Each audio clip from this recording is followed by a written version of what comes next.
Okay, we've got two metal panel overhead doors, and also our luminaries in the garage are not protected. They're raw tubes that can be banged up, but that's not why we're here. We're here to inspect the metal panel overhead doors and door operator motors. You notice that the doors are ajar. It's because I checked the emergency release. Okay, that one's kind of bent up. Look at that. Are you back where you belong? Because they loose up. So you can engage. Is that going to work for us? Yeah. So that the doors are sitting like this, or were sitting like this until I engage the disconnects. Okay. That tells us that the spring tension is properly adjusted so it doesn't cause undue pressure on your motor. If these doors would have slammed shut, that's too much pressure on your motor. It's a counterbalance, and we know that that works. We're looking for some things here. And one of the things we're looking for is our optic sensors. Our optic sensors are closer to the garage floor than 6 inches. That is a good thing. We have spring tension notices, pinch notices I call them, on the corners of the first panel of each door. Okay, on both corners of the first panel, we've got that. We've got safety notices here, you know. I call them squash stickers. I usually got a picture of a kid or somebody getting squashed, okay? We've got that. That's a good thing. Oh, that's a good thing. We got good things going on here. Got any more good things, bud? Yeah, we got, well, no, we don't. No, we don't. Now we're going to start getting into trouble. So what we got over here is these are our control buttons. We do not have a safety notice posted on these buttons.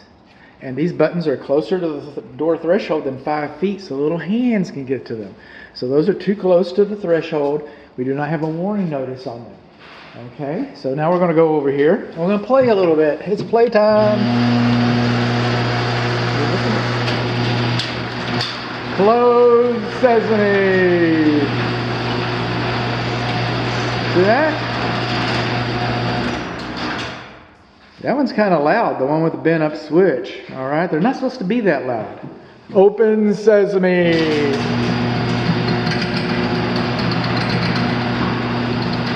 Nobody's sneaking in the house with that. All right, this is her car, that's your car. All right, so now we're going to come over here. Now I made a business decision to do no harm.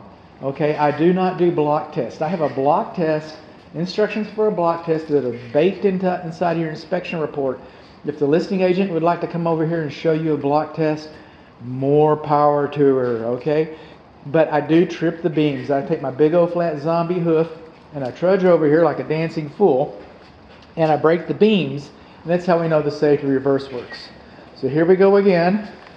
Close sesame. We break the beam. Look at that. So we know we've got safety reverse. So I won't talk about all the good stuff again, but I will talk about our discovery. And our discovery is we do not have any electric power at this receptacle because that GFCI is inoperable. That also affects the lawn sprinkler system. But we learned that what we learned is that our controls are too close and we do not have a warning notice. And I didn't mention this before, but we did learn it. Our manual door locks, those are supposed to be decommissioned. We're supposed to put a bolt right in there so that you can't close the door and forget about it and then accidentally touch the controls and then jack up your door. And also, see, that's why I like my clients around. It keeps me honest. We're supposed to have pull handles installed on the first panel of the doors so that if you do lose power to the door, like we had lost power and had to run an extension cord to it. Dear client brought me an extension cord. That was really nice. I appreciate that. So you can lock the door. You can take that bolt out and lock the door, and unlock the door and use the handle to pull it up and pull it down. But in its configuration now as an automatic door, you might not need the handle. You might not need the lock. Okay, that should be decommissioned. But you should have a handle. The lock should be decommissioned. You should have a warning notice, and those are too high.